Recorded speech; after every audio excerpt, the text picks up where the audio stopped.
Hey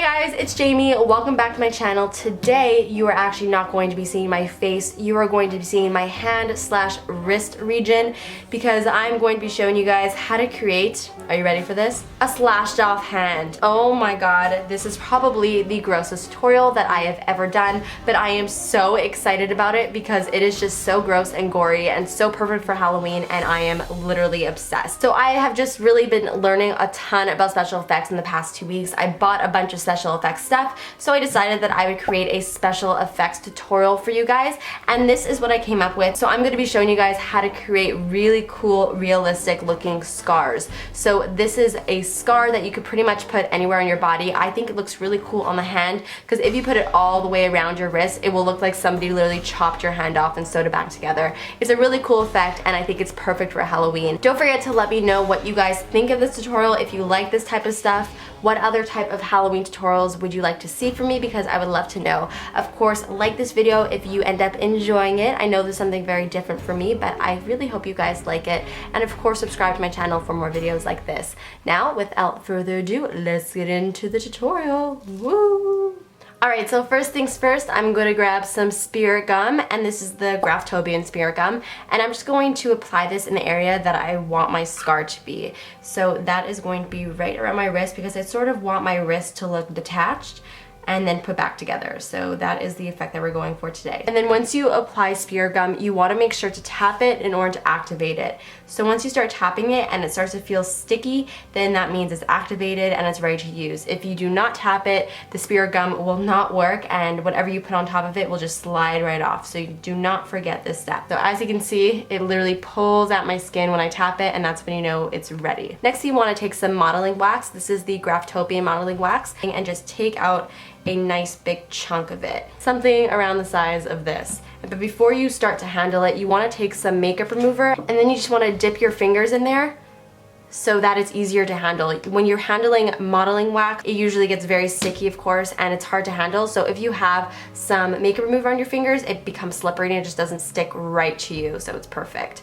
So now you want to mold the modeling wax into like a long snake shape, and now I'm going to stick it onto my wrist where I applied the spirit gum. And then you want to use pressure to sort of pat it down. Next, you want to take something flat like a spatula or really anything that you have on hand, and you want to dip it into the makeup remover, and then you just want to start molding the modeling wax to your skin. So you're going to just start pushing the modeling wax and sort of starting to blend it into your skin. So now I'm going to dip my fingers in the makeup remover, and I'm going to start smoothing it out and really perfecting it.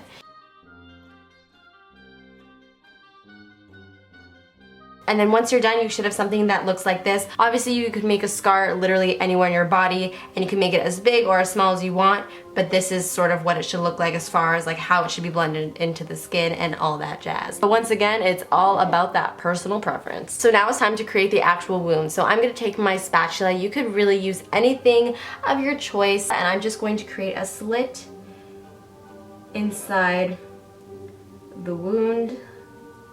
So once I have the slit open, I'm going to open it up a little bit. I'm going to open up more in some places than in others so that it looks even more gory and disgusting and not so uniform and perfect. And you're now going to want to set your scar with some face powder. So I'm just taking a translucent powder and I'm just dusting that on top to set it. And we're also going to put some liquid latex on top to really set it and to really lock it in place. You're then going to want to take some liquid latex. This I got at my local like makeup special effects store, and a makeup sponge, and you're going to want to just apply a very thin layer of this on top.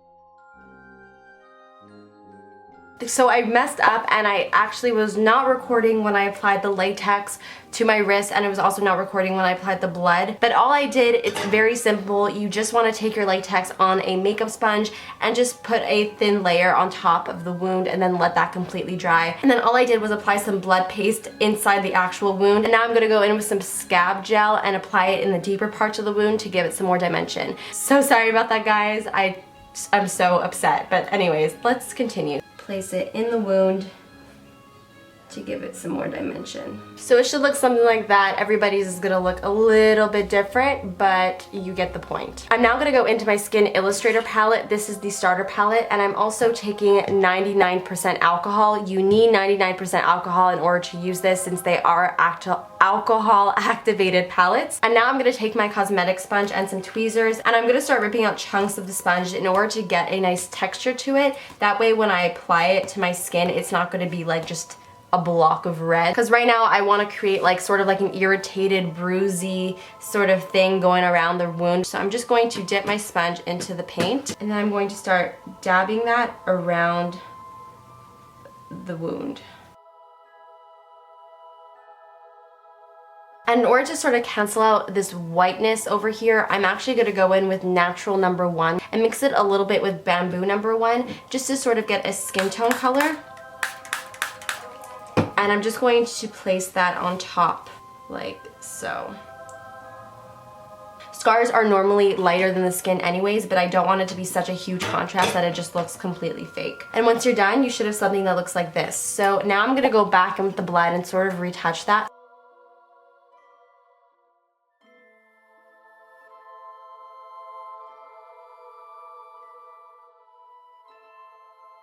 Now to give the wound even more dimension, I'm going to go back into my Skin Illustrator palette. I'm going to take this dark brown color called Midnight Brown with a little bit of alcohol in it. I'm going to just sort of outline the edges of the cut.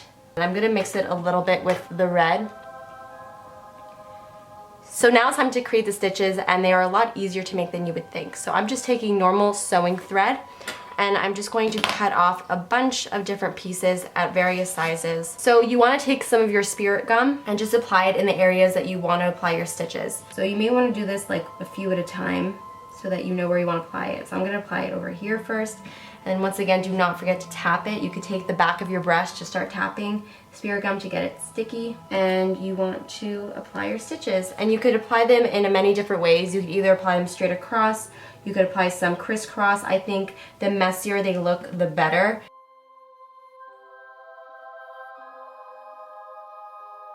So here's a close-up of what it looks like so far with the stitches. As you can see, super gory. And now I'm going to do a stitch super close-up so that you guys could see how I do it. I'm just going to put some spirit gum. Now I'm going to take a stitch or a piece of thread, whatever, and I'm just going to push that down.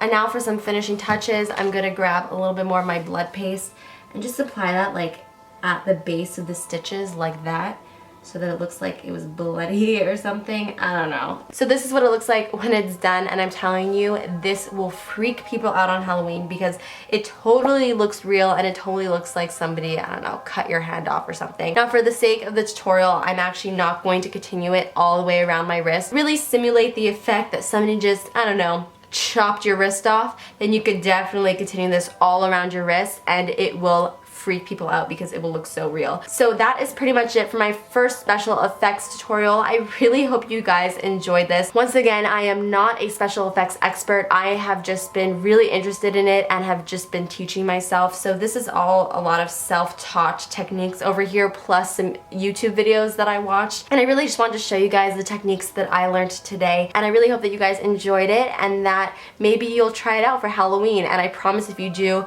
it will freak everybody out. Don't forget to let me know what you thought in the comments down below. Like this video, and of course subscribe to my channel for more videos like this, and let me know what other types of Halloween tutorials you'd like to see from me, because I am really into Halloween this year and I am so excited to do a bunch of different tutorials for you guys. So I would love to know what you would love to see from me, and that's pretty much it, and I'll see you guys next time. Bye!